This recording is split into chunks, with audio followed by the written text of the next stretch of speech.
Hello fellow humans and welcome to Tankenstein, one of the oldest tanks, or premium tanks in Blitz. It's so old that it even predates the existence of Blitz Nation. It's a bit of a weird one now. It is in the shop currently for 2,500 gold, which is a pretty good price. It also has times 5 XP and equipment with it. The equipment is always around 1k gold in value for most tanks. That's a pretty good value. Are the Tankenstein's downsides worth the insanely good price? Now, the first thing we have to watch out for is this vehicle has two guns, one with 460 alpha damage, one with 310. The 310 alpha damage gun is essentially a model after the T29, as the penetration is also identical. The DPM, however, is extremely low on this vehicle, as we can see on the other Tier 7 heavy tanks here. They have a lot higher DPM. The Tankenstein's DPM is quite bad. The 310 gun is obviously more accurate, has better gun depression, and is also lighter, which means you do have a slightly better mobility resulting from that. Which gun I would personally use? I would probably use the 310 alpha damage gun, obviously because you have 2 degrees more gun depression and because you have better aim time and also slightly better DPM and penetration as well, because another specialty of the 460 alpha damage gun is modeled after the SU-100Y, which means the premium rounds aren't actually premium rounds, they do more damage, so they're 560 alpha damage and 171 millimeters of penetration, which in my opinion for Tier 7 is not good enough. So I would prefer to use the more standard gun of 310 alpha damage. However, if you want to experiment with this one, then absolutely feel free to do that. Another difference between the two guns is the armor. While the 310 alpha damage gun does have a gun mantlet, which can't be penetrated, the 460 alpha damage doesn't have a gun mantlet, which can be very easily penetrated, 150 millimeters here on the turret. So another reason to use the 310 alpha gun, because it has more protection. Now 150 millimeters obviously not good.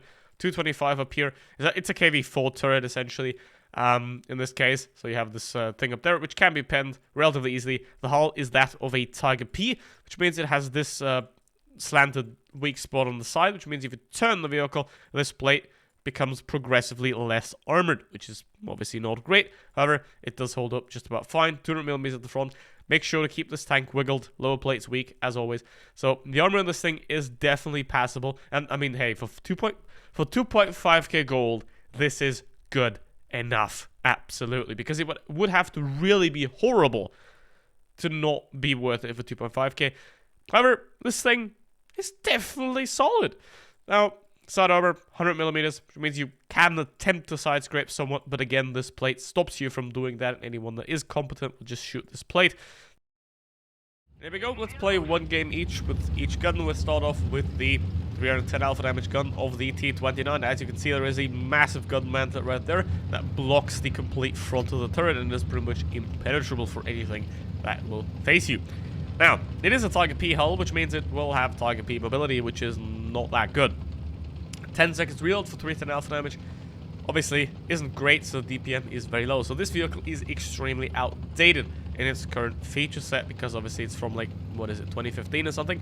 So of course it will lag behind on a lot of things because obviously power creep gets them all and eventually the level of everything will continuously rise, and this thing kind of been left behind a bit there. Now let's see what we can do. However, 2.5k gold for a spooky, fun little thing. Here's the thing, right? I wouldn't buy this vehicle at all if you're looking for a main credit grinding vehicle or anything of the sort. Now, if you are looking for a fun little tank to just have a good time with, absolutely get it. Because for that, you have the two guns to experiment with. You have a very unusual look as well, so for all the people that do care about aesthetics and camouflages and sort of those things, which I don't, but if you do care about those things, it's also a very fun tank to look at. I mean, it's just a spliced together KB4 Tiger P T29 hybrid, and that's just fun. So I would definitely recommend picking this tank up, especially if you're a tank collector and if you are interested in stuff like that. However, as a main premium vehicle to legitimately grind creds with, absolutely not. That is not what this vehicle is. That is what it's never been designed for, and that is most likely also not what it's sold as. Now, we've got a lot of resistance damage there. Now we're going to back off. Obviously, the lower plate on this thing, it's a Tiger P hull, so, I mean, it'll work just like the Tiger P hull. And 198 penetration. Tiger P has 200mm front armor, which is why it is red. So the armor is definitely fine. And now there's only 3 of them left. Look at that exhaust, though. You might assume that because it has a bigger exhaust, it's faster. But no, if you plonk a KV-4 turret, which is extremely heavy, onto a chassis like this, you're gonna need that extra power to try and make sense of it. So, well, that was more guess than actual attempt. So now I'm gonna have to do is push forward. Now you could have gotten the Skoda for free. Now if you got the Skoda for free and you're really tight on budget, there is absolutely no reason to buy this tank, obviously. This is a fun tank, right? This is a tank that you buy when you can afford it, when you already have your credit grinding premium tanks, and when you just want to have a good time for half an hour at the evening after work, after ruining your body for 8 hours. You're just gonna want to relax a bit. That's what this tank is for. And here comes the fun gun with the Tankenstein. Now, as you can see, gun mounted is gone, which means you can be penned in the front of the turret, which isn't really that great. You also have 2 degrees less gun depression, and obviously your premium rounds aren't actually premium rounds, they're more fun rounds. Now, obviously, as I already said, it is a fun tank. If you want to have fun, and you can afford it, absolutely get it.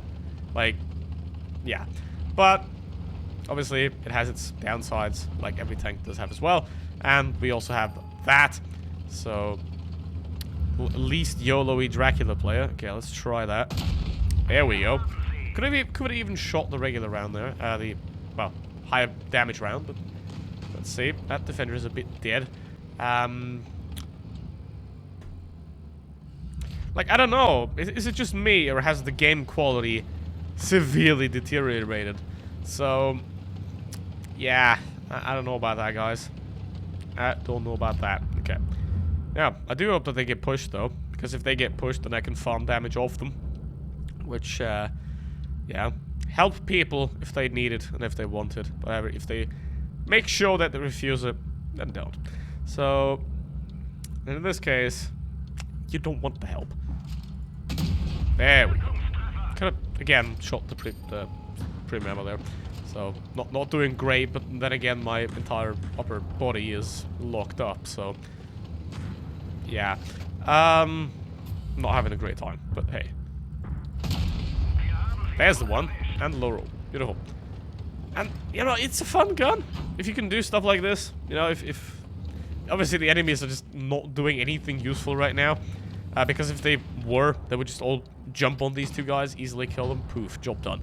But they're not going to do that to our very, very good bonus. So, hello. I don't really care about the cap circle. I mean, just because the armor is not great doesn't mean you can't bounce off it, and he definitely did now. I don't care about the cap circle. I'm not gonna cap. I want to have some damage here. So, I'll never get how people can just cap. Like, yo, if you're a capper, put it in the comments why you do that. Just want to understand the motivation. So, let's see. Get rid of that. And obviously, we're gonna have to reload quite a long time because DPM is pretty low. But, I mean, hey, it's 2.5k gold. So, with all the downside it has, like, it's worth it. I think, still, it is worth it. However, only if you can afford it. And also, of course, if you're interested in this kind of tank. If you only play light tanks, why bother? But overall, I can definitely recommend it. And I will go back to bed. Good night.